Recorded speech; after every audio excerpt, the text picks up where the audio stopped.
हाय hello नमस्कार, welcome back to our channel मॅडीची शुभीमध्ये आपलं मनापासून स्वागत आहे।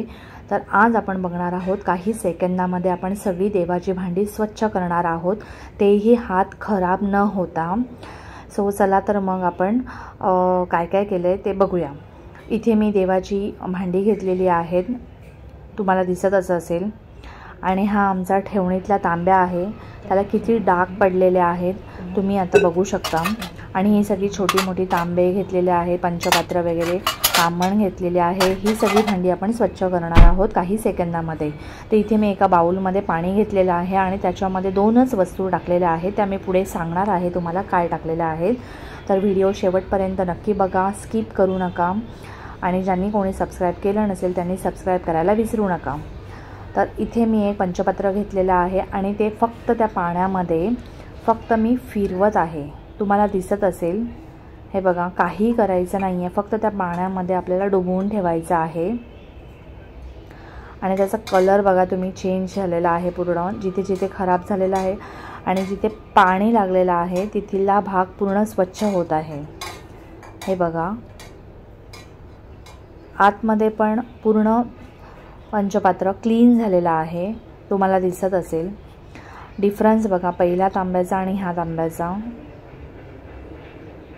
यावरून तुम्हाला कळत असेल।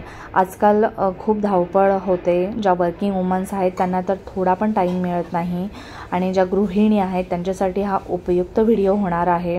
तुम्हाला हा दिसत असेल तांब्या आतून पण किती खराब झालेला आहे। आता आपण बघूया हे सगळं क्लीन होतं आहे का या पाण्याने।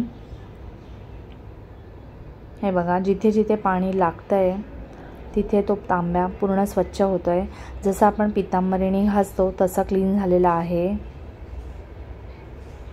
आणि पितांबरीने घासायला खूप वेळ लागतो।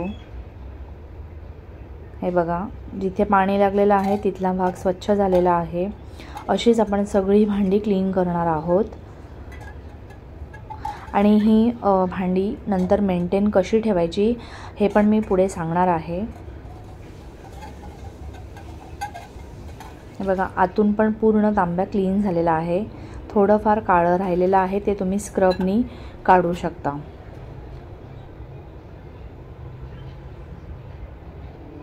ह्या पाण्याला तुम्ही जादुई पाणी पण बोलू शकता।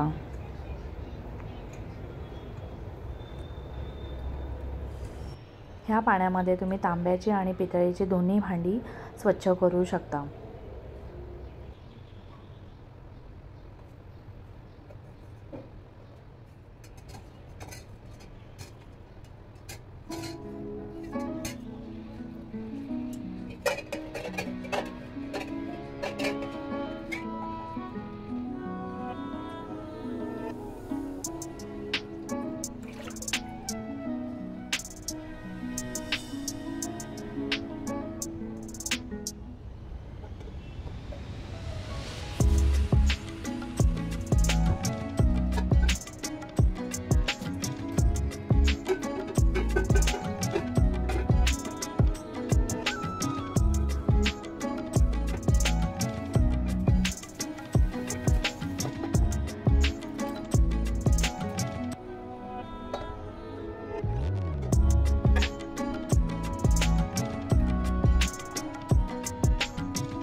आपण या पाण्यामध्ये दिवे पण लाचला टाकलेले आहेत, ते असे आपण ठेवणार आहोत 10-15 मिनिटांनंतर। आपण बघितलं, हे बघा खूप तेलकट झाले होते दिवे, आणि याला जराही आपण घासणीचा वापर केलेला नाही आहे, त्या पाण्यामध्येच एवढे स्वच्छ झालेले आहेत। थोडे थोडे तेलाचे डाग राहिलेले आहेत, ते नंतर आपण स्क्रबने काढू शकतो। तर आपण इथे एक बाऊल घेतलेला आहे आणि त्याच्यामध्ये आपलं हे साधं थंडच पाणी आपण 2 ग्लास पाणी घेतलेलं आहे। त्यामध्ये जे आपण रोजच्या वापरामध्ये असतं ते मीठ 1 चमचा टाकलेला आहे। त्यानंतर हे सायट्रिक ॲसिड वापरलेलं आहे। हे कोणत्याही किराणा दुकानात तुम्हाला मिळून जाईल। हे बघा 32 रुपीजचं आहे हे सायट्रिक ॲसिड। याला तुम्ही लिंबू सार पण बोलू शकता। हे आपण तुम्हाला दाखवते मी हे कसं असतं। जे साखरेचे दाणे असतात त्या पद्धतीचं असतं, जे आपण ढोकळा वगैरे बनवताना वापरतो, याला सायट्रिक ॲसिड बोलतात। ते आपण या पाण्यामध्ये मिक्स करणार आहोत।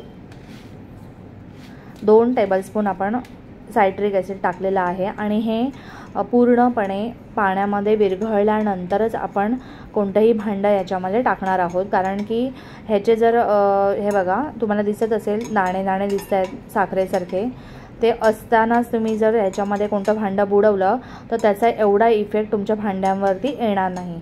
त्यामुळे हे सगळं असं हलवून पाणी पूर्ण त्याच्यात ते सायट्रिक ॲसिड विरघळून घ्यायचं आहे। हे बघा या पद्धतीने आपण ही पाणी केलेलं होतं। सो आपली ही भांडी आहे बघा किती चकाचक आणि नवीन आणल्यासारखी झालेली आहेत, तुम्हाला दिसत असेलच। आता हे भांडी अशीच न ठेवता ह्याच्यावरती तुम्हाला दिसत असेल पाण्याचे थेंब पडलेले आहेत।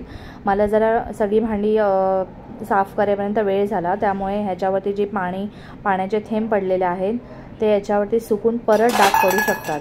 सो यासाठी एक कॉटनचा कपडा घ्यायचा आहे आणि त्याने स्वच्छ सगळी भांडी करायची आहेत। हे बघा अशा पद्धतीने तुम्ही एक कॉटनचा कपडा घेऊन पूर्ण भांडी आपली कोरडी करायची आहे। त्याच्यावरती एकही थेंब राहता कामा नये। हे बघा अशा पद्धतीने सगळी भांडी क्लीन करून घ्यायची आहेत।